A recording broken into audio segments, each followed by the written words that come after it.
Okay, hello everyone. Here I want to provide a tutorial on how to reset network settings on Redmi 13c device.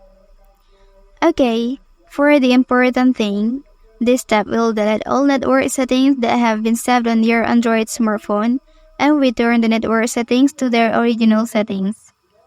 Well, let's go to the tutorial. First, please open settings on your device. And then here please select connection and sharing option.